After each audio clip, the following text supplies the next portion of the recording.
Let's just do one more. Still the same book, location 1455. The root stanzas of the middle way. An examination of the truths of the Aryas. If all phenomena are empty as argued, they do not arise, nor do they cease to be. If it follows that for you, Madhyamikas, that four truths of Aryas do not exist. And since the four truths of the Aryas do not exist, perfect understanding, relinquishing, meditation, attainment, none of these is tenable. If these do not exist, the four results also do not exist. And if the four results do not exist, there are no beings who abide by the result, there are no candidates for the result. If these eight kinds of persons don't exist, if it follows that there is no Sangha, since the four truths of the Aryas do not exist, the Supreme Dharma too does not exist. If there is no Dharma and no Sangha, how can Buddha come to be if, thus you speak of emptiness, you have impugnated the triple gem? And likewise, the existence of results of actions, virtue and non-virtue, and the words conventions, all these things you have impugnated as well. To you, who thus object, I say, you have no understanding of the need of emptiness itself, and of the sense of emptiness. Therefore, it is you who have impugnated these things. The Dharma that the Buddha teaches is wholly founded on the truths. The all-concealing truths of modern beings, the truth of the ultimate reality. Whoever fails to understand have the two truths and are distinguished. Also fails to understand the profound suchness taught by the enlightened ones. Without the course, the convention of the ultimate cannot be shown. Without the realization of the ultimate, there is no gaining of nirvana, because their view of voidness is inept.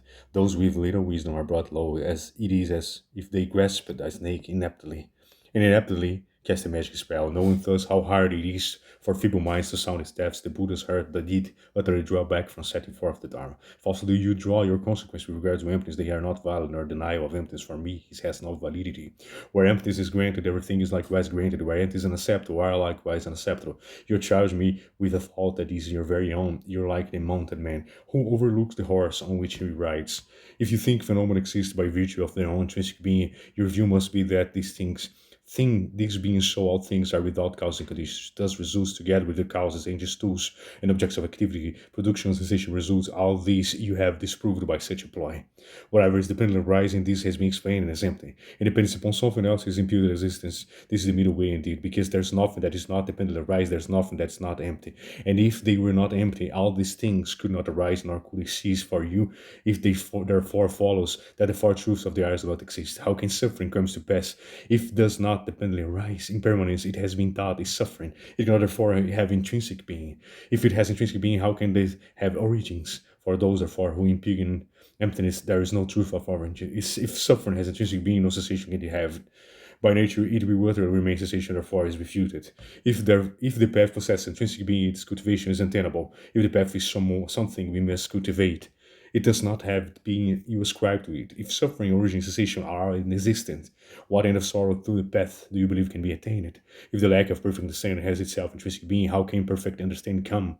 Do not intrinsically existing things remain? Likewise, what you call relinquishing attainment meditation, together with the four results, those will, like perfect understanding, be impossible. For those who claim to intrinsic being, how can the result be gained? When through is an intrinsic being, no achievement also has existence.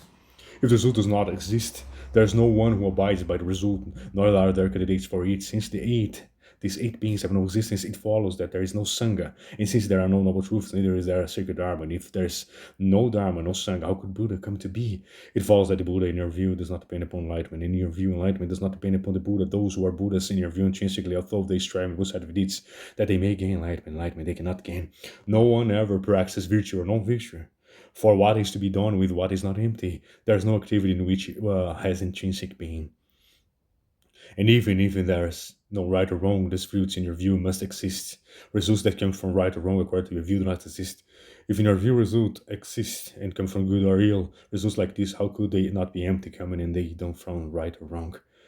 Those who have rejected emptiness of that which is dependent arising have rejected likewise all the common practice of worldly beings. And if you do away with emptiness, there is no activity at all. For those would be activity without its being started. In ages there would be who do not act. If beings have intrinsic being, they are unborn and they can never cease, they abide forever, free of any change of situation. If there is no emptiness, no attainment can there be of what is unattained, no ending can there be of a sorrow, no relinquishing of karma and defilements. But those who understand that things arise dependent likewise, see likewise the four truths of suffering, origin, cessation, and the path. And that's it. Just the chapter 24, an examination of the truths of Aryas. Location 1455.